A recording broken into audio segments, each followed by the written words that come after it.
현금 생활을 해야지 하고 바로 시작하면 막막하실 수 있어요.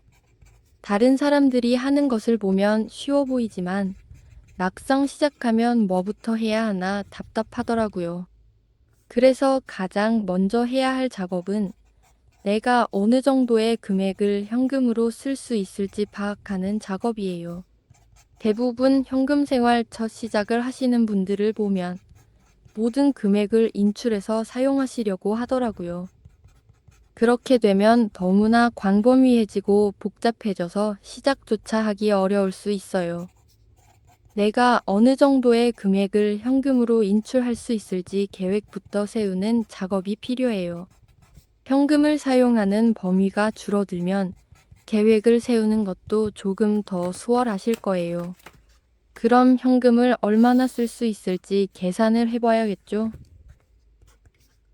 첫 번째로 고정 지출과 변동 지출 그리고 온라인 적금 금액이 어느 정도인지 모두 적어보는 작업을 해요. 이 세 가지를 모두 적어봐야 내가 현금 생활을 어느 정도 할 수 있을지 파악이 가능해요. 저는 이 작업을 놓쳐서 엄청 힘들었어서요. 여기서 변동 지출로 나오는 금액들을 가지고 현금 생활을 진행하시면 편합니다. 고정 지출의 경우 카드 할인이 되는 경우가 많이 있어요. 관리비 할인, 수유비 할인 등등. 내가 생각했을 때 고정적으로 나가는 비용이라면 고정 지출에 넣어주시면 됩니다. 변동 지출의 경우 고정적이지 않고 변동성이 큰 지출을 말하죠. 여기에는 장보기 금액, 외식비, 생필품비, 수유비 등이 포함될 수 있을 것 같아요. 그 외에 온라인으로 적금을 드는 경우라면 그 금액도 계산을 해주는 것이 좋겠죠. 현금 생활은 무리하게 금액을 잡고 진행하는 것이 아니라 내가 자유롭게 움직일 수 있는 금액으로 해주시는 것이 가장 좋아요. 하지만 처음에도 이야기했듯이 이건 정답이 아니에요. 참고용으로만 봐주셨으면 좋겠어요. 그럼 이제부터 예시를 들어 이야기해 볼게요.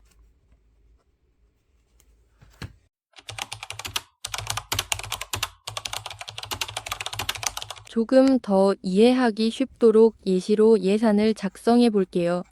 하나하나 천천히 따라오시면 도움이 될 거예요. 제 월급이 200만 원이라고 가정하고 시작을 해볼게요. 고정 지출은 100만 원이라고 설정해 볼게요.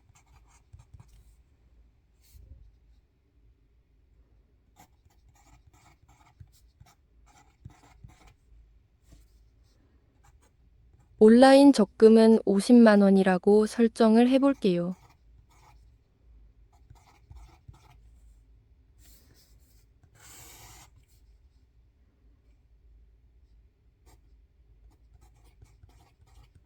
월급 200만 원 중에서 벌써 150만 원이 고정된 금액이네요.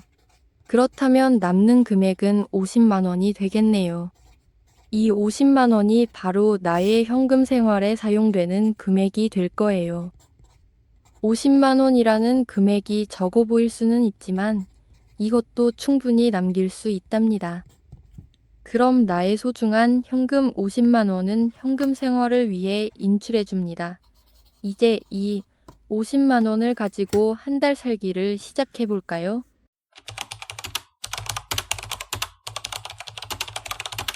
나의 소중한 50만 원은 각 1주, 2주, 3주에 나누어서 분배를 해줍니다.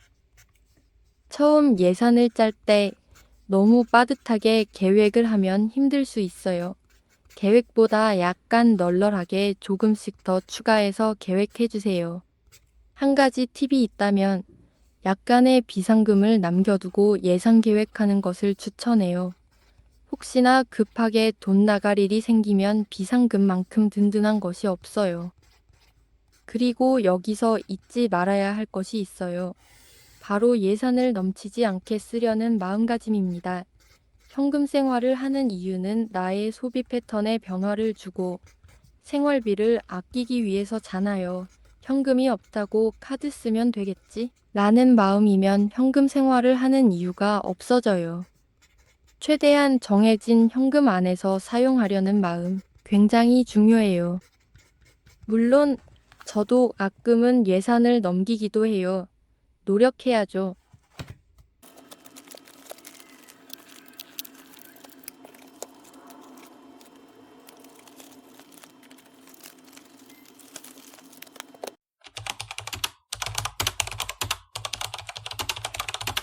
예산을 계획했다면 바인더에 출금한 금액을 나누어 넣어주세요. 저는 월 예산 바인더가 있기 때문에 여기에 나누어서 넣고 있어요. 지금 적힌 금액들은 저의 11월 예산 금액이에요. 넣어둔 금액은 해당 날짜가 됐을 때 빼서 사용한답니다.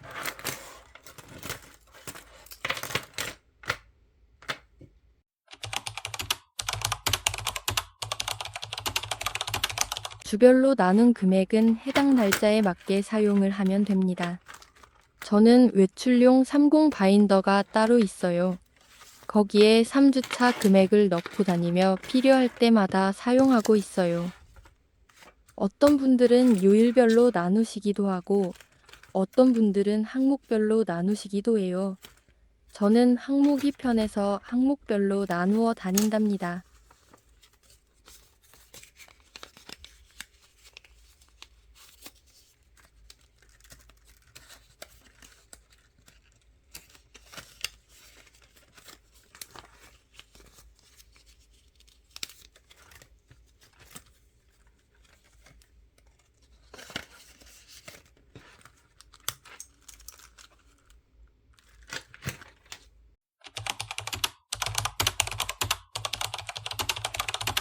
현금을 사용하고 나면 바로바로 기록을 해주시는 것이 좋아요. 저는 달력을 2차 가계부로 사용하고 있어요. 외부에 있을 때는 1차로 핸드폰에 기록하거나 외출 속지에 수기로 작성해요. 처음에는 굉장히 귀찮았는데 하다 보니 익숙해졌어요. 가계부는 매일 하루를 마무리하며 적어주고 일요일에는 외출 바인더에서 남은 금액을 꺼내어 정산해주고 있어요. 외출 바인더에서 남은 금액은 월 예산 바인더에 다시 넣어주거나 저축 바인더 혹은 각자의 방법으로 보관해주세요.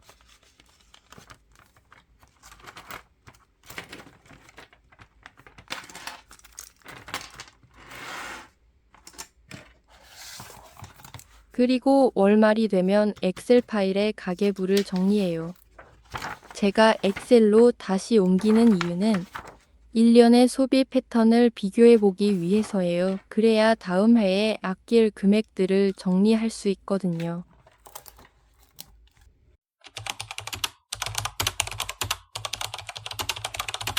저 같은 경우 남은 금액은 저만의 잔돈 보관함에 따로 넣어두고 있어요. 이렇게 남은 금액들은 목적별로 나누어서 현금 저축을 하고 있답니다. 이자도 없는 현금 저축 왜 해야 하냐고요? 이 부분은 다음 현금 생활 궁금증 영상으로 알려드릴게요. 남은 현금은 모두 쓰는 것이 아니라 항상 차곡차곡 모아둔다는 점 잊지 말아주세요.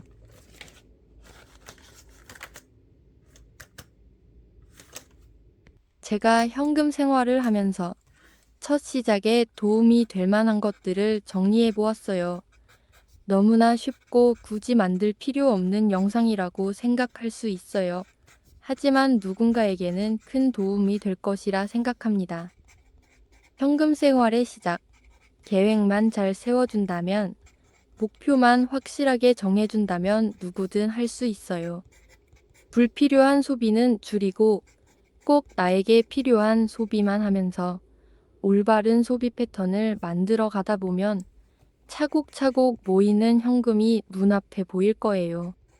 혹시나 영상을 보신 뒤에 현금 생활에 대한 궁금한 점이나 어려운 부분이 있으시다면 언제든지 댓글이나 별그램으로 연락 주세요.